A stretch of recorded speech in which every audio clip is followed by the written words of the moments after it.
Welcome to my YouTube channel HR educational hub মৰমৰ ছাত্ৰ ছাত্ৰীসকল।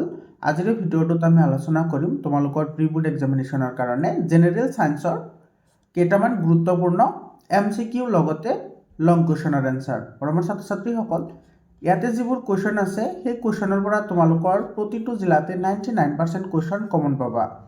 99% কুৱেশ্যন কিহৰ কাৰণে কমন পাবা সেইটো তোমালোকে ভিডিঅ'টো চালে গম পাবা। তো ভিডিঅ'টো প্ৰথমৰ পৰা সম্পূৰ্ণকৈ চাবা, তোমালোকে আধাতে ভিডিঅ'টো এৰি গুচি নাযাবা। আৰু তোমালোকৰ জিলাত প্ৰি ফাইনেল এক্সাম হৈ যোৱাৰ লগে লগে এইটো নম্বৰত তোমালোকে PDF আকাৰে কুৱেশ্যন পেপাৰবোৰ পঠাই দিবা 7002824673। আৰু তোমালোকে কেনেকুৱা ধৰণৰ লং কুৱেশ্যন চাব লাগিব সেইখিনি মই ফিজিক্স, কেমেষ্ট্ৰি আৰু বায়'লজি পাৰ্ট হিচাপে মই অলৰেডি ভিডিঅ' আপলোড কৰিছোঁ। তোমালোকে যদি চোৱা নাই তাৰে পৰা তোমালোকে 99% কুৱেশ্যন কমন পাবা। তোমালোকে ভিডিঅ'টো যদি চোৱা নাই প্লেলিষ্টত গৈ ভিডিঅ' চাই ল'বা। আৰু তোমালোকৰ কাৰণে হোৱাটছআপ গ্ৰুপ বনোৱা হৈছে। হোৱাটছআপ গ্ৰুপৰ যিটো লিংক আছে সেইটো মই কমেণ্ট ছেকশ্যনত দি দিছোঁ। তোমালোকে কমেণ্ট ছেকশ্যনত গৈ হোৱাটছআপ গ্ৰুপত জইন হ'বা। তো আৰম্ভ কৰিছোঁ আজিৰ এই ভিডিঅ'টো। তো আমাৰ প্ৰথম প্ৰশ্নটো কি কৈছে চোৱা, ইয়াতে ইংলিছ আৰু এছামিজ দুয়োটা মিডিয়ামৰ কাৰণে হ'ব এইটো ভিডিঅ'। ইয়াতে কি কৈছে চোৱা, from these fruits are formed, মানে তোমাৰ যিটো ফল হয় সেই ফল কিহৰ পৰা হয়। এইটো চাও, ফল সদায় তোমাৰ কি হয়, গৰ্ভাশয়ৰ পৰা তোমাৰ সৃষ্টি হয়। তোমালোকে ফুলৰ যিখিনি পাৰ্ট আছে তোমালোকে সেই পাৰ্টখিনি কিন্তু বহুত ভালদৰে চাব লাগিব, কাৰণ সেইটোৰ ওপৰত কিন্তু বিভিন্ন ধৰণৰ প্ৰশ্ন পৰীক্ষাত আহে। তো তোমালোকে ফুলৰ অংশখিনি চাবই লাগিব। তো যিটো তোমাৰ গৰ্ভাশয় আছে সেই গৰ্ভাশয়টো তোমাৰ শেষত গৈ কিহলৈ পৰিৱৰ্তন হয়, ফললৈ ৰূপান্তৰিত হয়। তো ইয়াতে আমাৰ যিটো বি অপশ্যন আছে সেই বি নম্বৰ অপশ্যনটো কি হ'ব, কাৰেক্ট অপশ্যন হ'ব। আৰু যিটো তোমাৰ গৰ্ভমুণ্ড আছে সেই গৰ্ভমুণ্ডটো যেতিয়া তোমাৰ গৰ্ভাশয়ত যায়, গৰ্ভাশয়ত যোৱাৰ পিছত ইয়াতে তোমাৰ কি হয়, পৰাগযোগ সংগঠিত হয়। পৰাগযোগ সংগঠিত হয়। মৰমৰ ছাত্ৰ ছাত্ৰীসকল, তোমালোকে ইয়াতে আৰু এটা কথা মনত ৰাখিবা ফুলৰ বিষয়ে। এটা হৈছে কি তোমাৰ একলিংগী ফুল। একলিংগী ফুল কাক কয়, যিবোৰ ফুলত কেৱল স্ত্ৰী জনন অংগ নাইবা পুংজনন অংগ থাকে সেইবোৰক একলিংগী ফুল বুলি কয়। আৰু 2 নম্বৰত চাবা তোমালোকে উভয়লিংগী ফুল। উভয়লিংগী ফুল মানে য'ত স্ত্ৰী কেশৰ আৰু তোমাৰ পুং কেশৰ দুয়োটা থাকে সেইবোৰক উভয়লিংগী ফুল বুলি কোৱা হয়। তো তুমি যদি একলিংগী ফুলৰ এক্সাম্পলৰ কথা কোৱা তেতিয়াহ'লে তোমাৰ কি আছে, অমিতা। অমিতা তোমাৰ কি হয়, একলিংগী ফুলৰ উদাহৰণ হয়। আৰু উভয়লিংগী ফুলৰ কথা যদি কোৱা তেতিয়াহ'লে উভয়লিংগী ফুলৰ সংখ্যাই বেছি আছে। যেনেকুৱা তোমাৰ কি আছে, গোলাপ ফুল আছে, তাৰপিছত কি আছে তোমাৰ পদুম ফুল আছে, তাৰপিছত আছে তোমাৰ ধতুৰা। এইবোৰ তোমাৰ কি হয়, উভয়লিংগী ফুলৰ উদাহৰণ হয়। তো এই ফুলৰ বিষয়ে তোমালোকে এইখিনি কথা মনত ৰাখিবা, ইয়াৰ ওপৰত কিন্তু প্ৰশ্ন আহে, একলিংগী ফুল আৰু উভয়লিংগী ফুল। তাৰপিছত চোৱা 2 নম্বৰ প্ৰশ্নটোত আমাৰ কি কৈছে, the chemical reaction to form aluminium chloride from aluminium and chlorine. So' ক্লৰিনৰ লগত যদি এলুমিনিয়ামে বিক্ৰিয়া কৰে তেতিয়াহ'লে কি উৎপন্ন হয় সেইটো আমাক সুধিছে। এতিয়া চোৱা, এলুমিনিয়ামে যেতিয়া ক্লৰিনৰ লগত বিক্ৰিয়া কৰিব তেতিয়া ফৰ্মেশ্যন কৰে এলুমিনিয়াম ক্লৰাইড, এইটো AlCl3। এতিয়া তুমি ইয়াতে লক্ষ্য কৰি এইটো বেলেঞ্চ কৰিব লাগিব। ইয়াতে ক্লৰিন দুটা আছে কিন্তু ইয়াতে তিনিটা আহি গ'ল, গতিকে তুমি ইয়াতে যদি 2 দিয়া, 2 দিলে তোমাৰ ইয়াতে কেইটা হৈ যাব, 6টা হৈ যাব। ক্লৰিন 6টা হ'ব আৰু তোমাৰ এলুমিনিয়াম 2টা হ'ব। তো 2টা এলুমিনিয়াম ইফালে দিয়া আৰু ইফালে যিহেতু 3টা আছে গতিকে ইয়াতে তুমি 3 দিব লাগিব। তো 3 2 6, ইয়াতে এলুমিনিয়াম 2টা হ'ল, ক্লৰিন 6টা হ'ল, ইফালে তোমাৰ 2টা এলুমিনিয়াম আছে আৰু তোমাৰ 6টা ক্লৰিন আছে। তো এইটো হ'ব আমাৰ শুদ্ধ ৰাসায়নিক সমীকৰণ।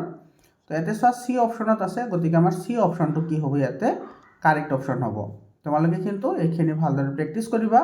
যেতিয়া মই লং কুৱেশ্যন আলোচনা কৰিছোঁ লং কুৱেশ্যনতো এইবোৰ তোমালোকে গম পাবা যদি ভিডিঅ' চোৱা। তাৰপিছত চোৱা, তলৰ কোনটো সংযোজন বিক্ৰিয়া। চোৱা, সংযোজন বিক্ৰিয়া মানে কি, তোমাৰ দুটাৰ পৰা মাত্ৰ এটা বিক্ৰিয়াজাত পদাৰ্থ উৎপন্ন হয় সেইবোৰক সংযোজন বিক্ৰিয়া বোলে। যেনেকুৱা ধৰা X আৰু Y, তোমাৰ দুটা মৌল আছে, এই মৌল দুটাৰ মাজত বিক্ৰিয়া ঘটি উৎপন্ন হৈছে কি, XY। তো ইয়াতে চোৱা, দুটা আছিল, দুটাৰ পৰা এটা হ'ল, তো এনেকুৱা বিক্ৰিয়াক সংযোজন বিক্ৰিয়া বুলি কোৱা হয়। আৰু সংযোজন বিক্ৰিয়াৰ ঠিক বিপৰীত বিক্ৰিয়া হৈছে বিযোজন বিক্ৰিয়া। তো XY যদি এটা তোমাৰ যৌগ হয় তেতিয়াহ'লে এইটো ভাঙি গৈ কি হ'ব, X + Y হ'ব। তো এইটোক তোমাৰ বিযোজন বিক্ৰিয়া বুলি কোৱা হয়। আৰু এইটো প্ৰশ্ন কিন্তু বহুত ইম্পৰ্টেণ্ট হয় যে সংযোজন বিক্ৰিয়াক বিযোজন বিক্ৰিয়াক কিয় বিপৰীত বুলি কোৱা হয়। এইটো কিন্তু পৰীক্ষাত 3 মাৰ্কৰ কাৰণে কুৱেশ্যন আহে। তো তো তুমি হেতুৰ আনসাৰ কেনেকৈ লিখিবা যে সংযোজন বিক্ৰিয়াত দুটা বিক্ৰিয়ক পদাৰ্থ লগ হৈ এটা বিক্ৰিয়াজাত পদাৰ্থ উৎপন্ন হয় তাৰ বিপৰীতে বিযোজন বিক্ৰিয়াত এটা বিক্ৰিয়ক পদাৰ্থৰ পৰা একাধিক বিক্ৰিয়াজাত পদাৰ্থ উৎপন্ন হয় সেইকাৰণে এটা কাণ্ডৰ বিপৰীত বিক্ৰিয়া বুলি কোৱা হয় তো এইখিনি গম পালা এতিয়া সাথে ক্যালসিয়াম অক্সাইড আৰু ইয়াৰ পৰা আছে ওয়াটাৰ এই দুটা লগ লাগি হৈছে ক্যালসিয়াম হাইড্ৰক্সাইড তো ইয়াতে দুটা আছিল ইয়াতে এটা হৈছে গতিকে এইটো হ'ব কাৰ্বনৰ লগত অক্সিজেনে বিক্ৰিয়া কৰি কি উৎপন্ন কৰিছে কাৰ্বন ডাই অক্সাইড এইটো বিক্ৰিয়াও হ'ব তাৰ পিছত চোৱা এইটো ফেৰাছ সালফেটক তুমি ইয়াতে কি হৈছে ফেৰাছ অক্সাইড সালফাৰ ডাই অক্সাইড আৰু সালফাৰ ট্ৰাই অক্সাইড উৎপন্ন হৈছে তো এইটোটো তোমাৰ বিযোজন বিক্ৰিয়া হৈ গল গতিকে এইটো আমাৰ নহয় কাৰণ এটা আমাক খুদিছে সংযোজন বিক্ৰিয়া বা কম্বিনেশন ৰিঅ্যাকশন ইয়াতেও চোৱা তোমাৰ লিড নাইট্ৰেটৰ ডিকম্পোজিশন হৈছে ইয়াতে গতিকে এইটো আমাৰ নহব তো কোনটো হ'ব 1 and 2 হ'ব কারেক্ট আনসার তো 1 and 2 আছে বি অপশনত গতিকে আমাৰ বি অপশনটো কাৰেক্ট অপশন হ'ব বৰ্মৰ ছাত্ৰ ছাত্ৰীসকল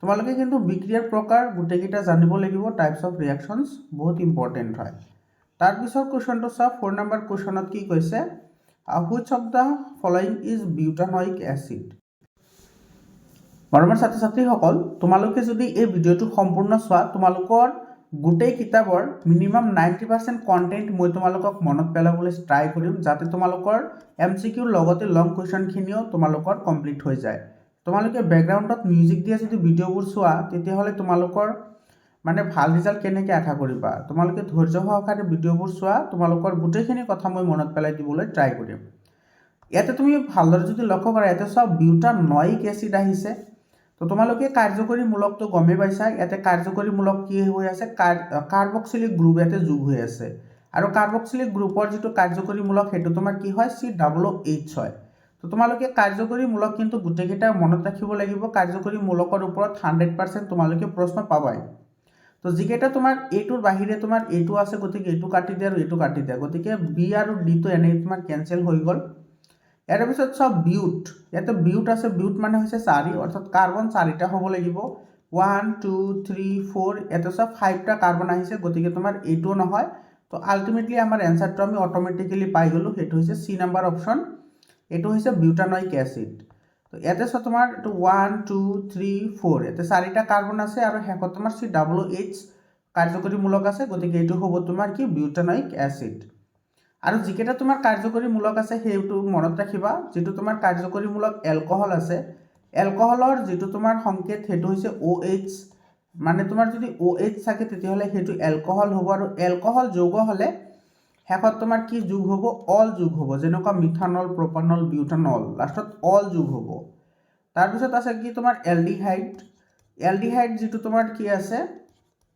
কাৰ্যকৰী মূলক আছে হেতুৰ সংকেত হৈছে CHO যেনেকৈ ইয়াতে দিয়া আছে গতিকে আমাৰ এটোতো নহব তো যদি তোমাৰ এলডিহাইড কাৰ্যকৰী মূলক হয় তেতিয়াহলে লাষ্টত তোমাৰ কি যোগ হয় এল যোগ হয় মনত ৰাখিবা এবোৰ কিন্তু মিস্টেক নকৰিবা এটো অল আৰু এটো হৈছে এল যেনেকুৱা মিথানেল বিউটানেল প্ৰপানেল লাষ্টত এল আহিব তাৰ পিছত আছে তোমাৰ কাৰ্বক্সিলিক গ্ৰুপ যেটো আমাৰ ইয়াতে প্ৰশ্নত খুদিছে কাৰ্বক্সিলিক গ্ৰুপ কাৰ্বক্সিলিক আৰু কাৰ্বক্সিলিক গ্ৰুপৰ যেটো সংকেত হেতু হৈছে COOH আৰু ইয়াতে লাষ্টত তোমাৰ ওই শব্দটো যোগ হ'ব কি শব্দ ওই শব্দ যেনেকৈ ইয়াতে চোৱা লাষ্টত ওই শব্দ আহিছে বিউটানয়িক লাষ্টত কি যোগ হৈছে ওই শব্দ যোগ হৈছে যেনেকৈ তোমাৰ প্ৰপানয়িক এনেকুৱা থাকিব পাৰে আৰু লাষ্টলি আমাৰ আছে কি কিটন তো কিটন হলে তোমাৰ কি হ'ব COO হ'ব এটো হৈছে তোমাৰ আৰু ইফালেও এটা তোমাৰ ও থাকিব এটো হৈছে কি তোমাৰ সৰি ইফালে তোমাৰ CO থাকিব ডাইৰেক্টলি সৰি ইফালে তোমাৰ উঠু না লাগে এটো তোমাৰ হৈছে কি তোমাৰ কিটনৰ আৰু যদি কিটন যৌগ হয় লাষ্টত তোমাৰ কি থাকিব অন থাকিব অন যেনেকুৱা তোমাৰ এক্সাম্পল হিচাপে বিউটানন তো এটো তোমাৰ কি হৈ গল কিটন হৈ গল বুজি পাইছা তো তুমি এইখিনি কথা কিন্তু মনত ৰাখিব লাগিব এই কাৰ্যকৰী মূলক আৰু ইফালে সংকেত তো সংকেত জানিলে সংকেত যদি গম পোৱা তেতিয়াহলে তোমালোকে নাম ক'ব পাৰিবা আৰু এইখিনি যদি গম পোৱা তেতিয়াহলে তোমালোকে গ্ৰুপটো বাছি উলিয়াব পাৰিবা আৰু ইয়াৰ ওপৰত কিন্তু তোমালোকৰ প্ৰশ্ন আহিবই পৰীক্ষাত মই 100% কৈছো তোমালোকৰ প্ৰশ্ন ইয়াৰ পৰা আহিবই ঠিক আছে তাৰ পিছত চোৱা তোমাৰ 5 নম্বৰ কোৱেশ্চনটো কি কৈছে which of the following alcohol combines with potassium permanganate to form ethanoic acid so ethanoic acid লগত ethanoic acid উৎপন্ন কৰিবলৈ বা ethanoic acidৰ পৰা যদি পটাছিয়াম পাৰমেংগানেটে বিক্ৰিয়া কৰি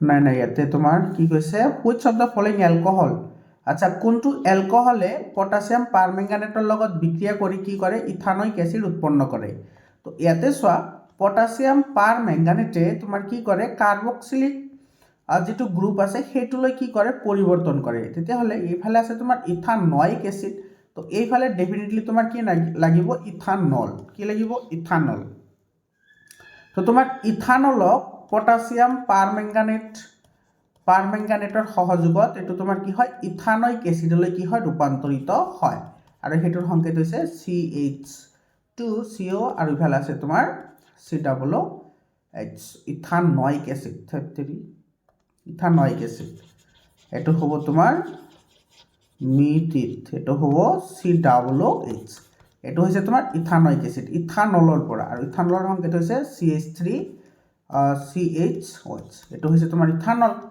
তো এটো ইথানলৰ পৰা কি উৎপন্ন হ'ব ইথানয়িক উৎপন্ন হ'ব যেতিয়া তুমি দিবা ইয়াতে পটাছিয়াম পাৰমেংগানেট তো ইয়াতে তুমি বুজি পালা এইখিনি কথা কিন্তু মনত ৰাখিবা এইখিনি কিন্তু ইম্পৰ্টেন্ট হয় তো ইয়াতে তোমাৰ চোৱা এটো এ নম্বৰ অপচনত আছে গতিকে আমাৰ এ নম্বৰ অপচনটো কি হ'ব কাৰেক্ট অপচন হ'ব তাৰ পিছত 6 নম্বৰ কোৱেশ্চনটো চোৱা 6 নম্বৰ কোৱেশ্চনত তোমাৰ কি কৈছে when a small amount of acid is added to water the phenomena is called এতে তোমাৰ কি কৈছে চোৱা যেতিয়া অলপ পৰিমাণৰ এসিড পানীত যোগ কৰা হয় তেতিয়া কি ঘটে হেতু সুধিছে আমাৰ তো এসিড যদি আমি পানীত যোগ কৰো ডেফিনেটলি হেতু তোমাৰ কি হ'ব ডাইলিউট হ'ব আৰু লগতে যেহেতু এসিডত তোমাৰ কি থাকে হাইড্ৰোজেন আয়ন থাকে বা তোমাৰ হাইড্ৰোজেন আয়ন থাকে তো তোমাৰ যেতিয়া হাইড্ৰোজেন আয়নে ওয়াটাৰৰ লগত ৰিঅ্যাকশন কৰে তোমালোকে গমে পোৱা হাইড্ৰোজেনে ওয়াটাৰৰ লগত ৰিঅ্যাকশন কৰিলে তোমাৰ কি ফৰ্মেশন হয় হাইড্ৰোজেন আয়ন ফৰ্মেশন হয় আৰু এই যেটো হাইড্ৰোজেন আয়ন আছে হেতুৰ কাৰণে তোমাৰ কি হয় যিবোৰ এসিড আছে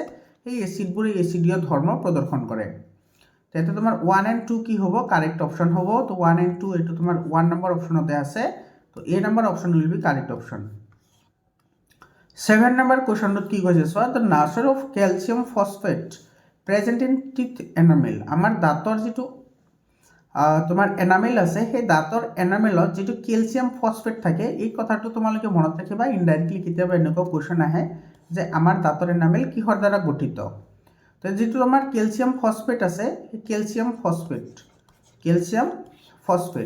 এই ক্যালসিয়াম ফসফেটটো তোমাৰ কি হয় এতে সব ফসফেট আছে PO4 এই যেটো ফসফেট যেটো তোমাৰ অণু হয় সেই ফসফেট অণুটো তোমাৰ কি হয় বেসিক হয় তো এতে তোমাৰ যেটো আমাৰ দাঁত হয় সেই দাঁতৰ প্ৰকৃতিটো ক্ষাৰকীয় হয় আৰু সেই কাৰণে আমি কি ইউজ কৰো কলগেট ইউজ কৰো যেনেকুৱা তোমাৰ কলগেট বুলি নকও টুথপেষ্ট আমি ইউজ কৰো আৰু এই টুথপেষ্টৰ এটা তোমাৰ एग्जांपल হৈছে কলগেট আৰু সেই কলগেটবোৰ তোমাৰ কি হৈ থাকে যেতিয়া আমাৰ এসিড উৎপন্ন হয় সেই এসিডবোৰ নিৰাময়ৰ কাৰণে ইউজ কৰা হয় মানে কলগেটবোৰ তোমাৰ কি হয় বেসিক ইন নেচাৰ হয় বুজি পালা তো ইয়াতে তোমাৰ কি হ'ব এ নম্বৰ অপশনটো কাৰেক্ট অপশন হ'ব 8 নম্বৰ কোৱেশ্চনটো চাবা ইয়াতে the metal which are mixed with iron to make stainless steel এতে স্টেইনলেস স্টিল বনাবলৈ হলে আমি আয়ৰণৰ লগত আৰু কি ধাতু মিক্স কৰিলে স্টেইনলেস স্টিল পাও তাৰ মানে ইয়াতে তোমাৰ কৈছে এলয় মেটালৰ কথা এলয় মেটাল মানে সংকৰ ধাতু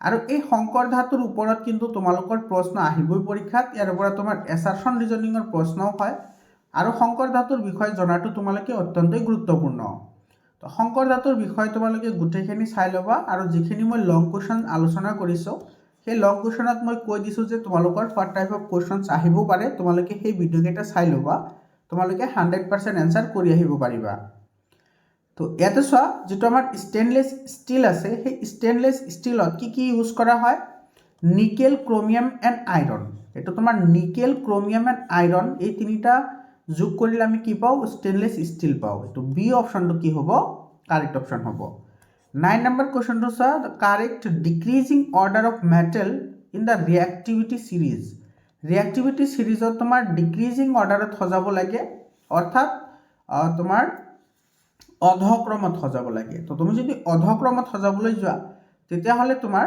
মানে বেছিৰ পৰা কমলৈকে সজাব লাগে তো তোমাৰ ক্যালসিয়ামটো সক্ৰিয় তাৰ পিছত ম্যাগনেসিয়াম তাৰ পিছত আয়ৰন তাৰ পিছত গোল্ড এটো সি অপশনটো কি হ'ব কাৰেক্ট অপশন হ'ব তো তোমালোকে ধাতুৰ সক্ৰিয়তাৰ ক্ৰমটো মনত ৰাখিবলৈ তোমালোকে এটা সেন্টেন্স মনত ৰাখিবা, বহুতে ইফেক্টিভ হয় সেন্টেন্সটো। সেই সেন্টেন্সটো কি হয় সেইটো মনত ৰাখা। Please stop me calling a careless zebra instead try to learn how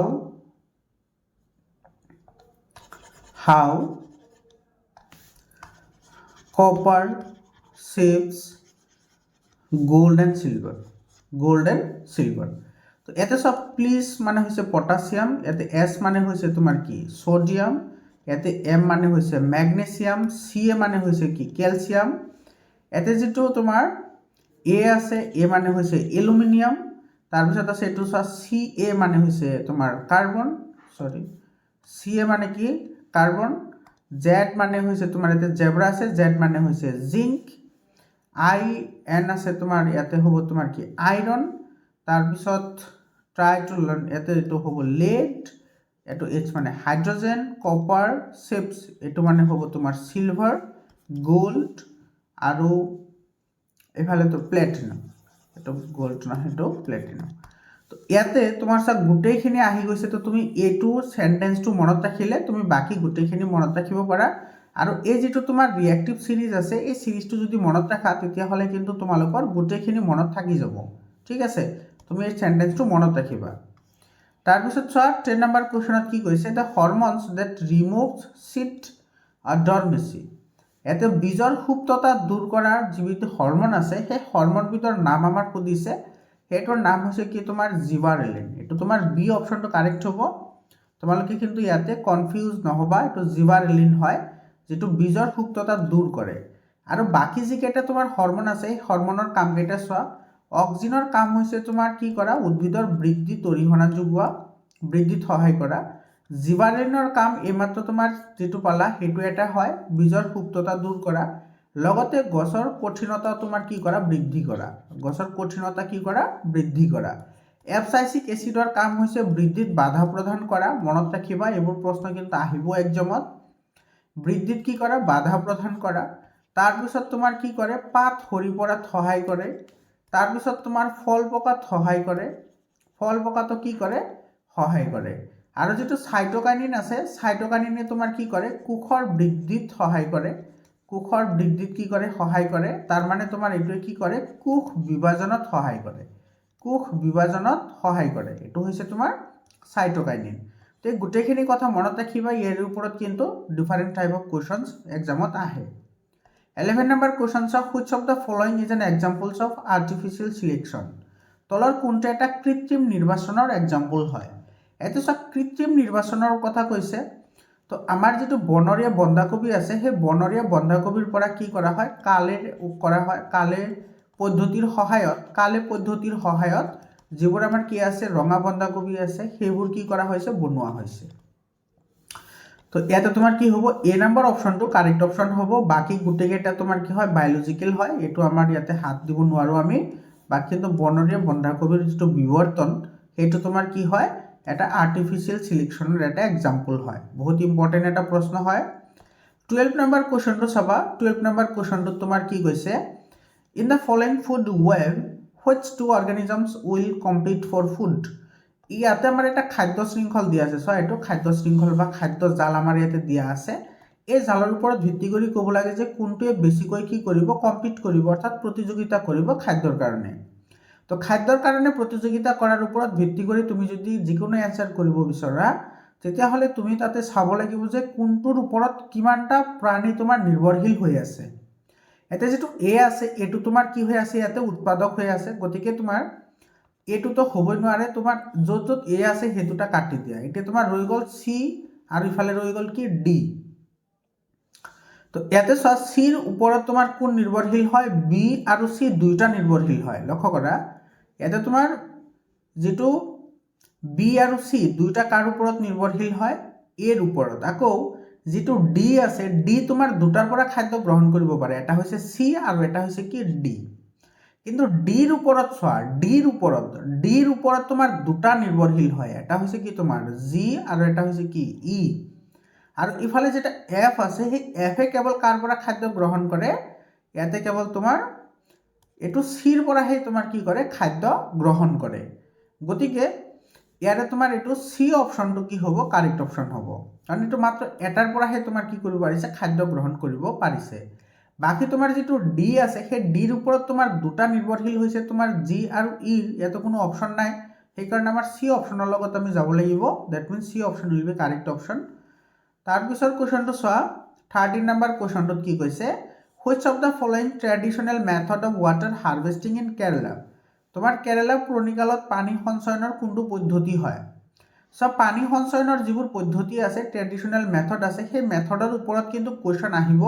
তোমালোকে কিন্তু সেইখিনি চাই ল'বা, এটা পেজতে গোটেইখিনি দিয়া আছে ধুনীয়াকৈ, তোমালোকে সেইখিনি চাবা, বহুতেই ইম্পৰ্টেণ্ট হয়, ঠিক আছে।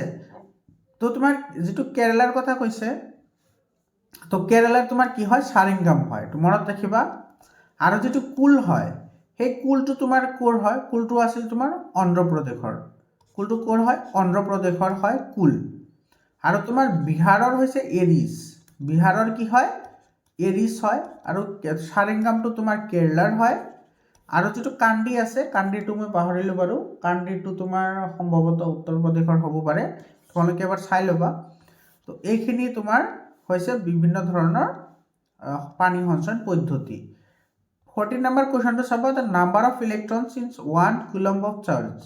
1 কুলম্ব আধানত কিমানটা ইলেক্ট্ৰন থাকে, ইলেক্ট্ৰন কিমানটা থাকে সেইটো আমাক সুধিছে। তো তোমাৰ 1 কুলম্ব আধানত কিমানটা ইলেক্ট্ৰন থাকিব, সেইটো তোমাৰ ইলেক্ট্ৰনৰ সংখ্যাৰ সমান থাকিব, অৰ্থাৎ 1.6 × 10⁻19 এইটো থাকিব। তোমাৰ 1 নম্বৰ অপশ্যনটো কি হ'ব কাৰেক্ট অপশ্যন হ'ব।